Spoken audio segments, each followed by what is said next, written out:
this rather unsteady video is because the retaliation through call centers. This is just the beginning. Um, all of the obviously that some people I used to work with. I don't know what their problem is, but apparently my complaint against the company and all the ensuing legal mess after that and congressional mess apparently made some of them retaliate. And when I saw them in 2014, three of them, if look, if looking at somebody had daggers, then I would have six daggers right in my chest. Um, Driving up to the IHOP where I, generally ate breakfast while I was renovating my house, the house that I sold at a loss um, because of targeting of my youngest daughter and her mother. Actually, it's more than targeting; it was threatening and stalking. But anyway, and I couldn't rent out the house because the renovations weren't tested yet. I mean, I lost a lot of money on that. But if people don't stand in my way, generally, God bless me with the ability to. I'm not saying I'm a stockbroker, but I can multiply money and I can save and I can increase, my value financially and repay debt and come back ahead. I've done it more than once. Until now, when we're kept financially captive.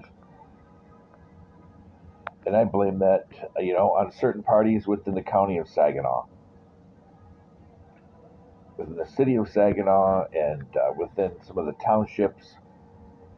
I blame that on certain parties and on certain agencies who refuse to act.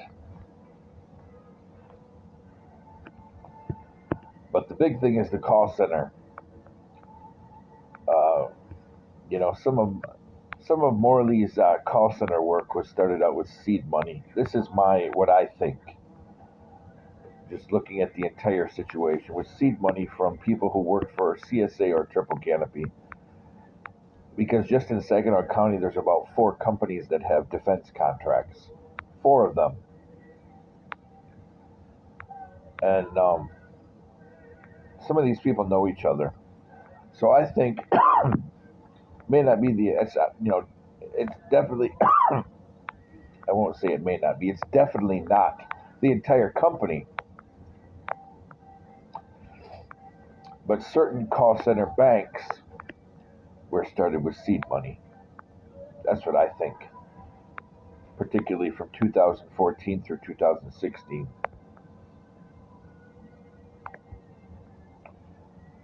And, it's a blessing to have a business in this great country. It really is. I mean, anywhere, it's a blessing to have a business.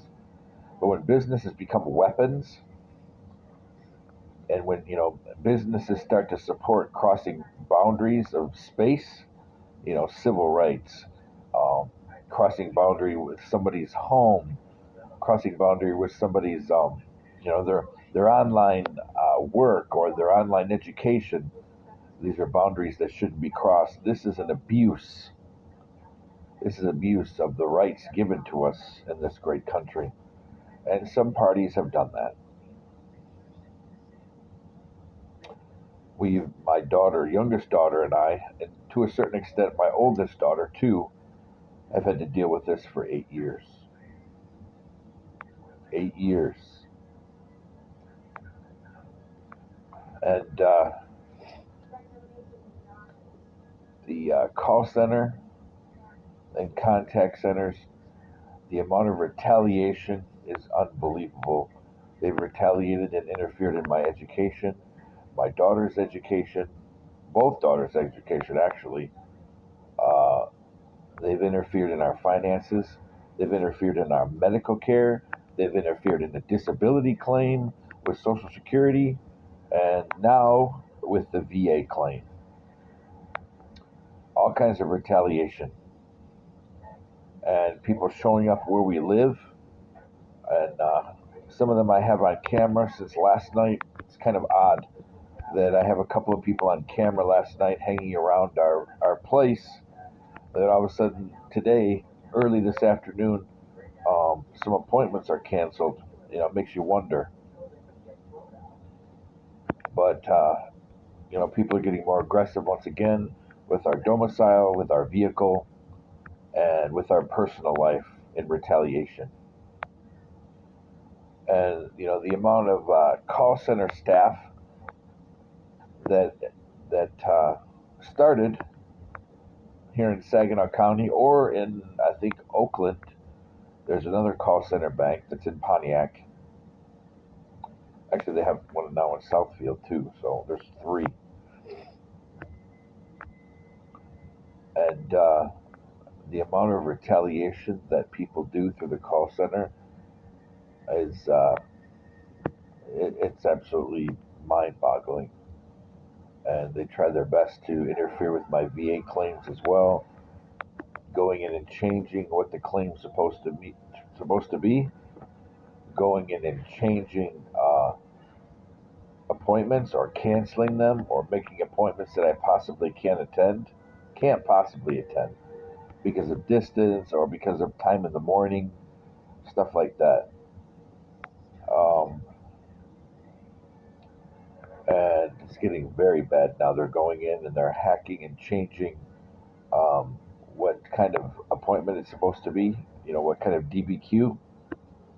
They're going in and, I've already made a video about what they do, malicious people at the local VA. They code stuff and upload it into the VA servers at the local VA into at least one program. It could be others, but the most common is Vista Imaging, which rating examiners don't see. Medical, disability benefits questionnaire examiners can't see. VBA can't see. No one can see it. Not even VA headquarters in DC. They can't see it because it's local only. You got to log in locally. You can't even view it remotely. Only locally. That's the kind of stuff that they do, again, to sabotage a claim. Because if people can't get a particular record, either they're going to deny you or they're going to defer it. And they could defer indefinitely to make you sicker and sicker and sicker and make you less and less able to earn an income. Because they don't care about your family. They don't. This is the weaponization of the VA against veterans. And let me tell you, I make the argument that if veterans are being targeted, whether through the VA or just through the community, this is a threat to national security. Because these veterans, in the event something really bad happened, any officer can be called back. All it takes is one signature by the particular military secretary, whatever branch, or by the DOD in general, the Secretary of Defense, or by the President. Can call any officer back, even retired, even long retired, and all enlisted. All it takes is a recall notice, even if you're no longer in the service.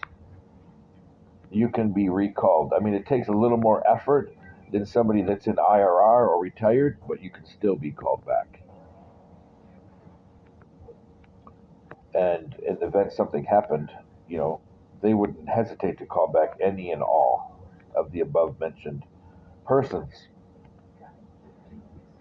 So targeting them, and some of these people, even if they've retired, they know very valuable information. And so targeting them, like I said, is a threat to national security. And even more than that, though, it's a threat to our national reputation. It's shameful. In Saginaw County, the amount of veterans I've seen targeted. Yeah, albeit most are white, Asian, and Hispanic. I have met a few that are African American as well. They're targeted. People trying to, take away their license for no reason. people tried to mess with their medical care at the VA. Oh, did you know you have a copay? Yeah, you haven't paid it for 6 months. What? I was just sent a letter. I mean, I haven't. That didn't happen to me, but I was sent a letter. I now have a copay, even though we live in poverty. Makes no sense at all. And I mean, they could. Why don't they bill Medicaid or Medicare for veterans like me? Share the cost between departments. Makes no sense at all to mandate a copay on veterans that are retired or in poverty or disabled. Makes no sense at all. Just like the weaponization of vouchers for veterans on disability with the VA. But that being said, they they are weaponizing my claim and other veterans' claims, and they are harming our families. And this is through the call centers. Some people don't even realize it. They think they're the problem. But when I start to see certain behaviors, having worked at a call center, knowing about the importance of comms overseas, and then I start to dig, and I find more often than not that people are simulating people, or directly hacking in, or calling you to get information so they can mess with your claim.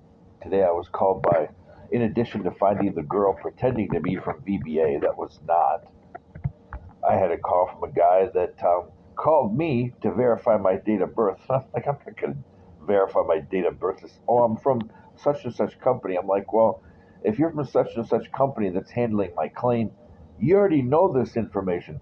No, I have to authenticate who you are. You're calling me, kid. No, not going to play.